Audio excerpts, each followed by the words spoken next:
Հարգելի գործընկերներ, ես քանի որ պարոն Քոչարյանը խոսում էր իրադարձությունների մասին, որոնց մասնակցել ենք այստեղ շատերս, համեստ մասնակցությամբ։ Ես ուզում եմ դրանց անդրադառնալ, բայց սկզբից մի, այսպես ասած, disclaimer անեմ, էլի։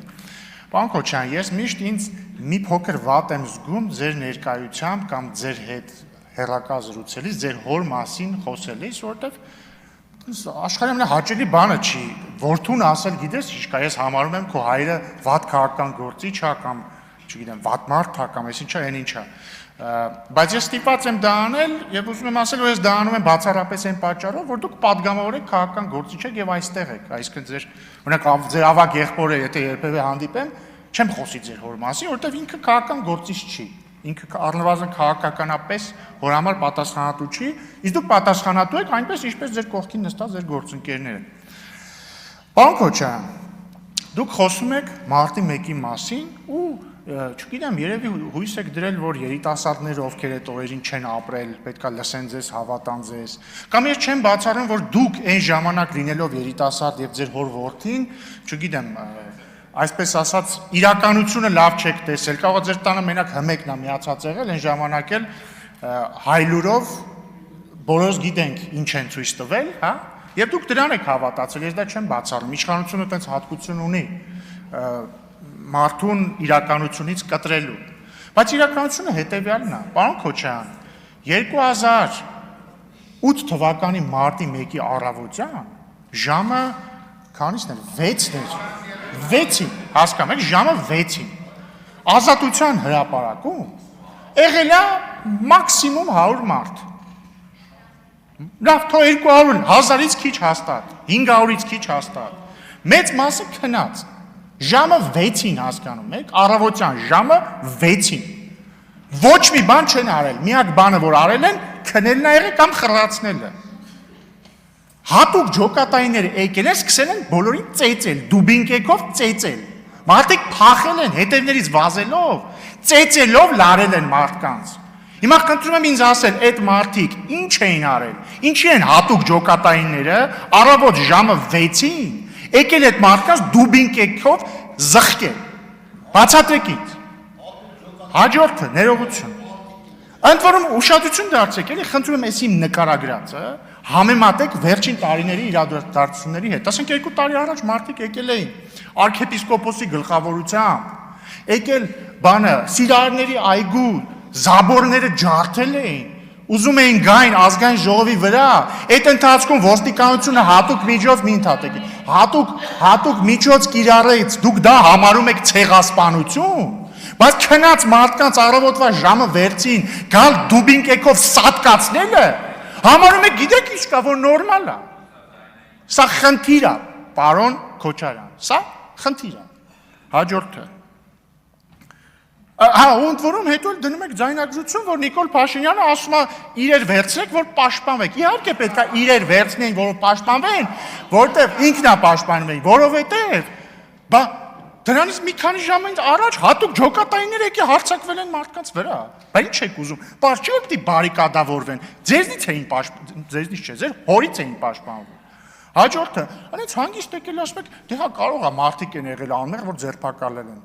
Չէ, կարող է չի, ասում եմ իմ հայրը ոչ մի հանցանք չի գործել, ընդ որում ոչ թե կարող է չի գործել։ Հաստատված է չի, որ չի գործել, որովհետև նույնիսկ ձեր հոր նախագահության օրոք, այո, մեղադրանքը հետ է վերցվել եւ գործը կարճվել է ապացույցների բացակայության պատճառով։ Հիմա ինչ է ստացվում, այսինքն գալիս են առավոտվա ժամը 6-ին հատուկ ջոկատայինները մարդիկ ծեծում են, հետո գալիս իմ հորը եւ այտենց եւս մի քանի 100 հոգու ձերբակալում են ու դուք ասում եք դե լավ, հա, ես հպարտ եմ, դուք էլի հպարտ եղեք ձեր հորով։ Պարզ է, որ ցանկացած որդի պետք է հպարտ լինի իր հորով։ Բայց քաղաքականապես տեղ հպարտանալու բան ընդհանրապես չկա։ Ինչ վերաբերվում է մեղադրանքների, ընդհանրապես մեղադրանքների արդարացիությանը կամ ոչ։ Վերջերս է հրապարակվել մարդու իրավունքների եվրոպական դատարանի վճիռը, որը ֆիքսել է, որ այդ 10 մահերի պատճառը եղել է պետությունը, որը ղեկավարում էր ձեր հայրը Ռոբերտ Քոչարյանը։ Ապացուցված է դա ապացուցված է։ Եվ Նիկոլ Փաշինյանը այն ժամանակ դատապարտվել, մի խանգարեք ինձ, Դատապարտվել է ապօրինի կերպով։ Հաջորդը դուք ասում եք եւ Սասուն Միքայելյանը, եւ մյուսները, կոնկրետ Նիկոլ Փաշինյանի մասին խոսեց, ասեցի, այո, եւ Սասուն Միքայելյանը, այստեղ դատապարտված մարդ ոնց որ չկա այդ գործով։ Հաջորդը ասում եք Ռոբերտ Քոչարյանի իշխանության օրոք տնտեսական ցուցանիշները, բոլոր ցուցանիշները այնպեսի լավն են եղել, որ ես հպարտանում եմ։ Ձեզ մի հատ ցուցանիշ ասեմ, դուք եկեք իրար հետ մտորենք, արժի հպարտանալ դրա համար, թե չէ։ 1998 թվականին, երբ որ Ռոբերտ Քոչարյանը ստանձնեց Հայաստանի նախագահի պաշտոնը, Հայաստանի եւ Ադրբեջանի ռազմական բյուջեների, այսինքն պաշտպանական բյուջեների հարաբերակցությունը, գիտեք ինչքան էր։ Մեկը մեկի, այսինքն նույնը, ինչքան Հայաստանի բյուջեներ, այնքան Ադրբեջանի բյուջեներ։ Եվ ուշադրություն, այդ թվին էլ բնակչության տարբերությունը մոտարապես կրկնակի էր, Հայաստանը մոտ 3 ու մի քիչ, Ադրբեջանը այն ժամանակ եւի 7 ու մի քիչ կամ 8։ Այսօրվա պես շատ չէր, բայց էլի շատ էր։ Մեկը մեկ էր։ 2008 թվին այն նույն ժամանակ են հատուկ ջոկատայինները, որ մտան առավոտվա 6-ին մարդկանց ծեծեցին, հետո մարդկանց սկսեցին դատել։ Հարաբերակցությունը գիտեք ինչքան էր ռազմական բյուջեների։ Մեկը 5-ի։ Ադրբեջանի ռազմական բյուջեն 5 անգամ գերազանցում էր Հայաստանի ռազմական բյուջեն։ Բայց այդ տարիներին կա մեկ այլ բյուջե, որի հարաբերակցությունը աճում էր իօգուտ ձեզ, պարոն Քոչարյան։ Դա ձեր ընտանիքի եւ Հայաստանի մյուս քաղաքացիների ընտանիքների բյուջեների հարաբերակցությունն էր, որ ես չգիտեմ, ինչ դժվարանում եմ ասել, ինչ էր, մեկը 10-ի, մեկը 20-ի, մեկը 100-ի։ Ուզում եք օրինակ իմ եւ ձեր բյուջեների հարաբերակցությունը